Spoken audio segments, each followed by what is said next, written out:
हे तुमच्या माझ्यासाठी नाही, पण पुढल्या पिढीसाठी असणार आहे। गेल्या काही वर्षापासूनचा हा प्रकल्प होता, अगदी 5-10 वर्षामध्येच हे कुठंतरी उलाढाली झालेलं आहे। मग मित्रांनो, एवढे दिवस लागणार नाही। सरकार आहे, वर केंद्रात भाजपचं सरकार आहे, राज्यातसुद्धा भारत महाविकास आघाडी महायुतीचं सरकार आहे। म्हणून माझी कळकळीची विनंती आहे, गावागावात सरपंच, उपसरपंच, चेअरमन, व्हाईस चेअरमन काय असतील ते असतील, भरपूर लोक येऊन गेले, भरपूर अकोले तालुक्यामध्ये आंदोलन झाले। आंदोलन एक विशिष्ट लेवलला जातं आणि त्या ठिकाणी थांबलं जातं। पण मित्रांनो, यावेळचं आंदोलन हे वेगळं असणार आहे।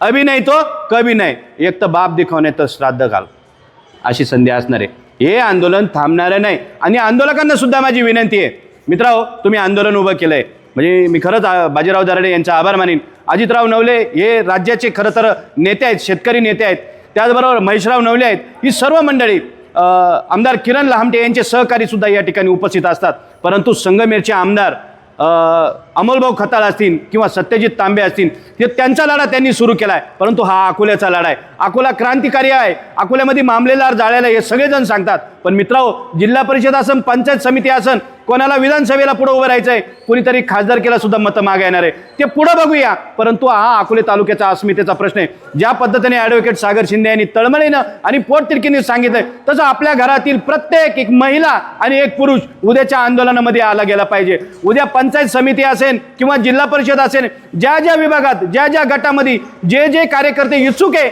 उद्या मित्रांनो तुम्ही बघा, ते कार्यकर्ते जर या आंदोलनामध्ये दिसत नसतील तर त्यांना परत भविष्यामध्ये कधी उभं करू नका। ठीक आहे, ते कोणत्या पक्षाचे असतील ते बाजूला ठेवा, कोणी भाजपचे असतील, कोण काँग्रेसचे असतील, कोण शिवसेनेचे असतील, कोण कशाचे असू द्या, आपल्याला त्याच्याशी काय घेणं नाही। पहिला लढा आपला अस्मितेचा आहे, पहिला लढा अकोलेकरांसाठीचा आहे। त्यामुळे पहिल्यांदा रेल्वे ही अकोले आणि संगमेच्या सरहद्दीवरून गेली पाहिजे। त्यासाठी तालुक्यातील प्रत्येक घरातील प्रत्येक व्यक्तीने आणि महिलेने या ठिकाणी सामील झालं गेलं पाहिजे। आणि जर हे लोक जर सामील होत नसतील तर तुमच्या गावचा सरपंच या ठिकाणी सामील होत नसेल, दूध डेअरीचा चेअरमन जर या ठिकाणी सामील होत नसेल, सामाजिक कार्यकर्ते जर यामध्ये सामील होत नसतील, महिला वर्ग जर सामील होत नसेल, तर तुमच्याच विभागात, गटात आणि गणामध्ये जी जी लोक निवडणुकीला उभी राहतील त्यांना तुम्ही पाडल्याशिवाय सोडू नका। कारण ते तालुक्याचा विचार करू शकत नाही तर तो तुमच्या गावचा आणि परिस्थितीचा आणि विभागाचा काय विकास करणार। म्हणून जे काय पोटतिडकी नाही, सगळ्यांसाठी आव्हान केलं जाते। राजकीय लोक येतील ना येतील, पण तुम्ही सर्वांनी या, ही अस्मितेची लढाई आहे। भविष्यामध्ये काय